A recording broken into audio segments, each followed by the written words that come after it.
Hello, I'm Dan, and this is Dan Explains. With the recent successes of SpaceX's Starship, it's looking like it may actually become a viable option for launching large payloads into orbit. So people have been proposing NASA just dump the SLS and Orion from the Artemis program and replace it with Starship. Most of the proposals I've seen that use only Starships rely on utilizing resources on the Moon in order to get the crew back. That is a technology we haven't never really tested yet on the Moon, so it would be a long shot. Obviously, NASA can't rely on that with Artemis, at least with the first few missions. So is there a way to get to the Moon and back using only SpaceX's Starship? Let me explain.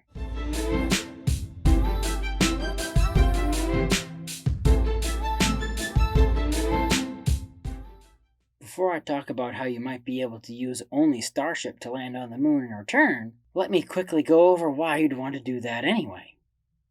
First off, NASA's SLS, which will launch the Orion spacecraft to the Moon, costs an enormous amount of money per launch, at $2.5 billion. Also, the Orion spacecraft was discovered to have potentially critical issues with its heat shield that could make it not safe for astronauts to use to return to Earth from the Moon. Some people have proposed just replacing it with SpaceX's Falcon Heavy and Dragon. While not technically impossible, there are issues with that as well. First off, the Dragon capsule's heat shield has never been tested at the higher re-entry velocities that would be required for a return to Earth from the Moon.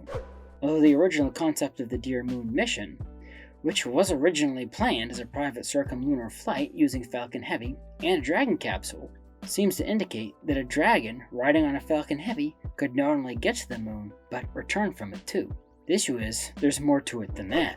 Dear Moon would have been a free return to Earth trajectory, and also, the Artemis missions will be going to what's called a rectilinear halo orbit, which requires a lot more propellant to get to lunar orbit than just doing a loop around the Moon. Now, NASA could do something clever, like launching the Crew Dragon on an already crew-rated Falcon 9, then dock it to the Starship lunar lander already fueled up in Earth orbit, so the Dragon capsule can then piggyback on the Starship lunar lander to get to the Moon. Then the Dragon could be left in lunar orbit while the Starship descends to the lunar surface. To return the Starship lunar lander, it would redock to the Dragon, and the crew would use the Dragon to return to Earth, leaving the lander in lunar orbit. The issue with this plan is that it would reduce the Starship lunar lander's useful payload. So then, how would you do it only with Starship?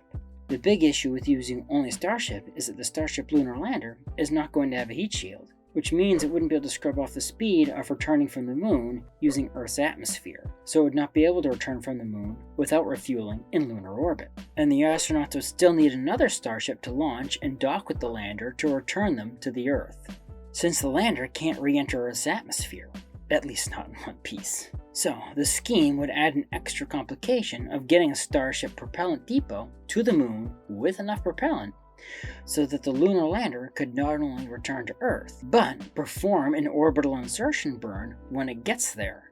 Although, one good aspect of this plan is that the lunar lander could be easily refueled in low Earth orbit and reused. Is there a simpler way? Yes, but it still requires two Starships traveling to the Moon. The mission would be similar to the current Orion SLS mission architecture, or the Dragon Falcon Heavy architecture I also mentioned. This is how it could be done. Launch and refuel up a regular Starship. This would be the Earth return Starship. That Starship would then travel to lunar orbit uncrewed. Once it was there, and everything checked out okay, the lunar lander would launch uncrewed, fuel up, and get ready to travel to the Moon. The crew could then launch on a regular Starship, or Falcon 9 if the Starship isn't human-rated yet, and then transfer to the lunar lander. The lander would then fly to the Moon and land.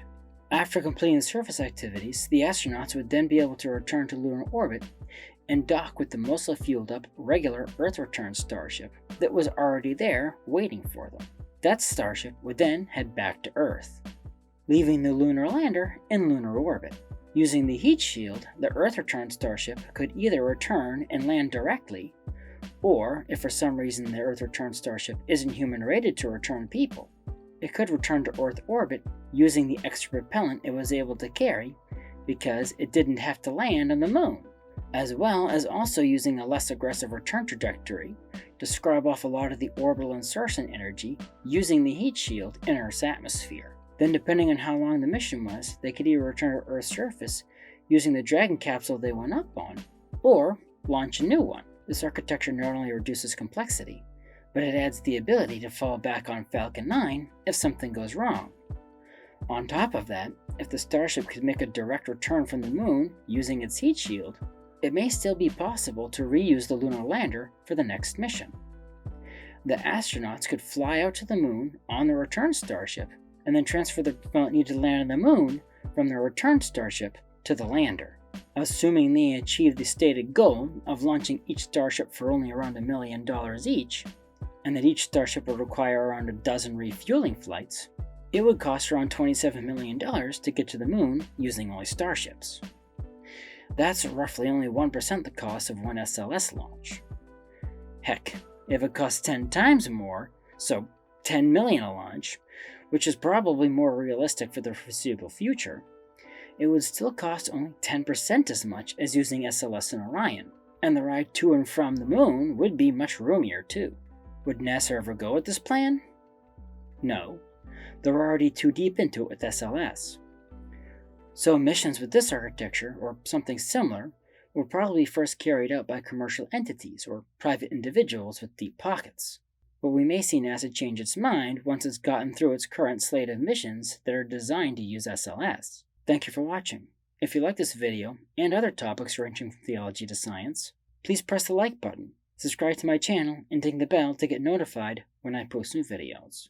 Also, please support me on Patreon to get extra content and special perks. Link in the description. The more people support me, the more time I can dedicate to making videos like this one. So, until next time, have a great week.